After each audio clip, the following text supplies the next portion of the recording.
20 दिनों के अंदर दूसरी बार बिहार जाएंगे अमित शाह। जाने क्या है बीजेपी का प्लान 16, जिसे सुनकर हिल जाएंगे नीतीश कुमार। केंद्रीय गृह मंत्री अमित शाह एक बार फिर बिहार के दौरे पर जाएंगे। आपको बता दें, अमित शाह 11 अक्टूबर को छपरा आएंगे, जहां वो जयप्रकाश नारायण जयंती समारोह में शिरकत करेंगे।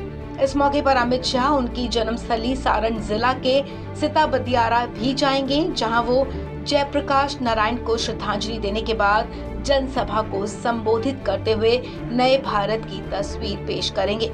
जानकारी के मुताबिक अमित शाह के इस कार्यक्रम को लेकर बीजेपी के कई नेताओं को जिम्मेदारी दी गई है। गौरतलब है कि बिहार में महागठबंधन की सरकार बनने के बाद अमित शाह एक बार फिर बिहार जा रहे हैं। दरअसल मिशन 2024 को लेकर बीजेपी एक्टिव मोड में है। बिहार में जेडीयू से गठबंधन टूटने के बाद अमित शाह का पूरा फोकस बिहार पर है। यही कारण है कि शाह 20 दिनों के अंदर ही दूसरी बार बिहार के दौरे पर जा रहे हैं। आपको बता दें, इससे पहले 23 और 24 सितंबर को 2 दिवसीय बिहार दौरे पर पहुंचे केंद्रीय गृह मंत्री अमित शाह ने पूर्णिया और किशनगंज में जनसभा को संबोधित किया था। सीमांचल के इलाके में पहुंचे केंद्रीय गृह मंत्री ने सभा में पहुंचे लोगों से कहा था कि लोगों को डरने की जरूरत नहीं है, क्योंकि केंद्र में नरेंद्र मोदी की सरकार बैठी है। आपको बता दें, कार्यकर्ताओं के साथ बैठक के दौरान केंद्रीय गृह मंत्री ने बताया था कि सीमांचल का डेमोग्राफी काफी तेजी से बदल रहा है, जिसकी वजह से हिंदुओं के ऊपर खतरा मंडराने लगा है। इसके बाद अमित शाह ने कार्यकर्ताओं को कहा था कि वो हर महीने बिहार आएंगे और अगर जरूरत पड़ी तो महीने में वो 2 बार भी बिहार आ सकते हैं। अब 24 सितंबर के बाद 11 अक्टूबर यानी कि ठीक 20 दिन पहले ही केंद्रीय गृह मंत्री अमित शाह का दूसरी बार बिहार दौरा तय किया गया है। 2019 के लोकसभा चुनाव में 53% वोट हासिल करने के साथ ही बिहार के 40 में से 39 सीटों पर कब्जा करने वाली एनडीए का स्वरूप अब बदल गया है।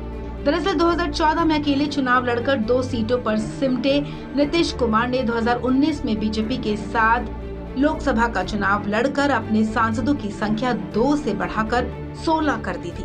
अब 2024 के लोकसभा चुनाव में नीतीश की जेडीयू एक बार फिर से बीजेपी के खिलाफ चुनाव लड़ेगी।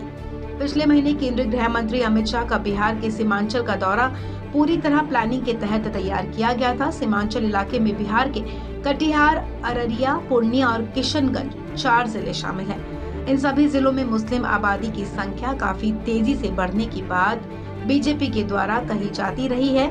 बीजेपी लगातार कह रही है कि सीमांचल के इलाके के साथ साथ आसपास के कई जिलों में भी मुस्लिम आबादी के तेजी से बढ़ने की वजह से इलाके की डेमोग्राफी में काफी तेजी से बदलाव देखा जा रहा है। अब 2019 के लोकसभा चुनाव में बीजेपी के साथ मिलकर चुनाव लड़ने वाली जेडीयू को कटिहार, पूर्णिया, सुपौल, मुंगेर, सीतामढ़ी, गोपालगंज, सिवान, बांका, भागलपुर, झंझारपुर, नालंदा, काराकाट, जहानाबाद, मधेपुरा, वाल्मीकि नगर और गया में जीत हासिल हुई थी।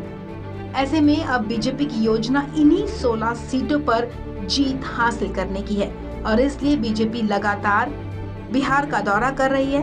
केंद्रीय गृह मंत्री लगातार बिहार जा रहे हैं और वहां जनता को संबोधित कर रहे हैं। इस खबर में फिलहाल इतना ही। तमाम अपडेट्स के लिए आप बने रहें वन इंडिया हिंदी के साथ।